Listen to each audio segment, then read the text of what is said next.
da Gênese, ou seja, da criação. Ela, de maneira nenhuma, ela tira o brilho e a maravilha de ver que um Deus, Criador de todas as coisas, é o arquiteto de toda esta obra, gerada dele, por ele e para ele. Porque todas as coisas foram criadas para a honra e para a glória de Deus.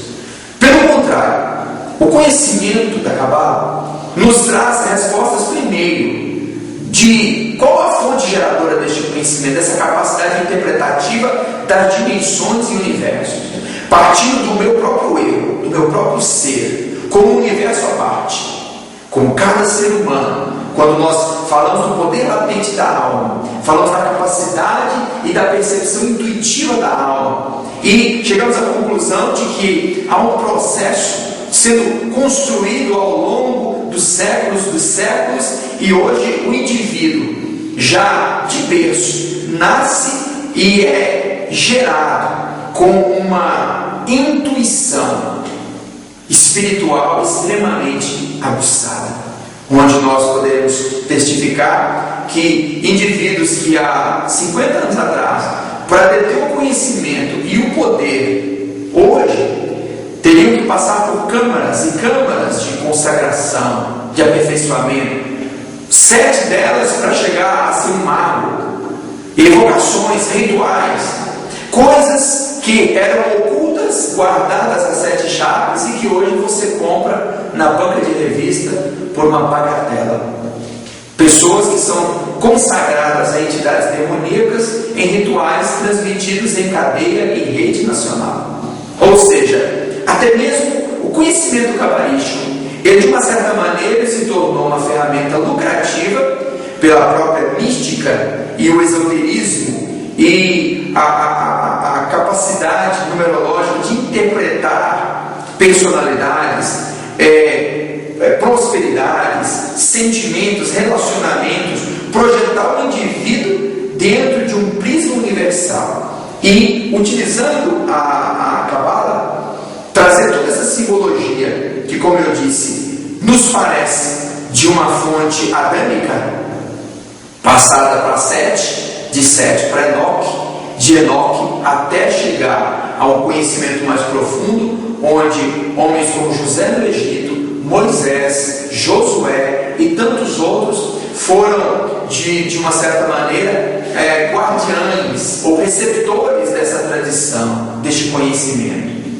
Porque quando nós olhamos para o nome citado de Moisés e olhamos o culto primitivo, a sua simbologia, a tenda da congregação, o menorá, a arca, a bacia de bronze, toda a ritualística do culto primitivo, nós vemos que em cada um desses elementos, na verdade, contém um símbolo, apontando especificamente, diretamente para Cristo. Mas hoje eu compreendo isso.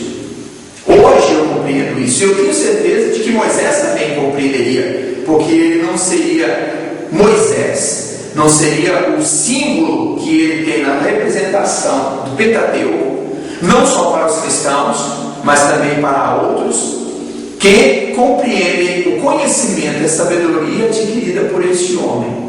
E no momento em que este homem estava codificando e transcodificando estes símbolos, o povo hebraico se reduzia a escravos, fazedores de tijolos e telhas no Egito. Por isso eu digo mais uma vez, para compreender essa simbologia, a partir de então, não é necessário especificamente a Cabala rabínica, mas nós podemos fazer perfeitamente uma interpretação destes símbolos com aquilo que nós temos intuitivamente e pelo nosso intelecto constituído até então a capacidade de compreender.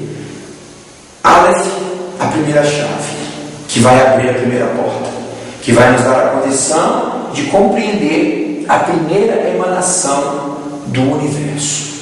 Bom, o propósito é entrar e abrir as portas, o propósito é trazer o que eu poderia projetar a árvore cabalística, a árvore da vida. Eu poderia dizer que a unigênese, o aluno único que tem a gene de Deus, que é Cristo, tem na representação da árvore da vida tanto na Gênesis quanto no Apocalipse, na verdade, um código genético de um homem perfeito, habilitado para ser imortal. Não é essa a fala do texto? Quando em Gênesis o Senhor disse que deveria ser recolhida, protegida, tirada do alcance do homem o fruto da árvore da vida, porque senão ele se tornaria imortal. Então a imortalidade, nesse contexto da árvore da vida, ele é um símbolo daquilo que hoje nós podemos compreender. A própria árvore do conhecimento do bem e do mal é um símbolo que hoje nós somos capazes de compreender. Continuamos na mesma caminhada redentora. Reconhecemos a natureza adâmica que levou a humanidade à condenação eterna. E reconhecemos a providência do Criador, do Deus Todo-Poderoso, que nos deu seu Filho amado para um sacrifício perfeito, para a remissão dos nossos pecados, e que nos leva a compreender com muito mais abrangência e mais clareza o propósito desse Deus soberano. Por que é que a Cabala é uma ferramenta extremamente útil para os ocultistas? Primeiramente, por ser antiga. Nós vamos encontrar nas culturas mesopotâmicas, fenícias, persas, e vamos caminhando ao longo da nossa civilização, vamos encontrar esta ferramenta altamente sendo utilizada pelos maçons, pelos Illuminatis. Vamos encontrar esta ferramenta extremamente sendo utilizada pelos satanistas conscientes, que numa interpretação fidedigna, original, conseguem entrar neste campo de interpretação sobre angiologia e compreender este ministério dos anjos tão bem descrito no livro apócrifo de Enoque. Uma leitura que pode ser vista como um grande risco para uma compreensão teológica. Eu concordo que ela traz um grande risco para uma compreensão teológica. Mas eu me recordo que em várias oportunidades, e creio que em aulas anteriores, eu afirmei que para entrar neste campo de batalha espiritual era necessário que pilares pessoais estivessem sólidos, não prontos, mas em um processo de construção firme, onde você deveria ter a sua definição teológica construída, um posicionamento filosófico claro e autoconhecimento para definir o ponto de seguir e o ponto de parar, e definir se esta ferramenta é útil realmente ou se ela é perigosa para você. Porque, como eu disse, nós podemos entrar em sites na internet que vão utilizar a Cabala como uma ferramenta financeira, que vão fazer interpretações da Cabala numerológica, que vão pegar a data do nascimento, o mês, o ano e o dia, mas algumas outras informações, e vão projetar uma reorganização, fazendo com que um nome que não tem nenhuma prospecção tenha uma prospecção. Nós vemos isso muito com os artistas que têm o seu nome de batismo, mas ele tem o seu nome artístico. Esse nome artístico não é casual, não é algo criado simplesmente por uma beleza artística, um arranjo de formas e letras. Ele é primeiro interpretado baseado na personalidade e no rastro cabalístico que esse indivíduo tem consigo.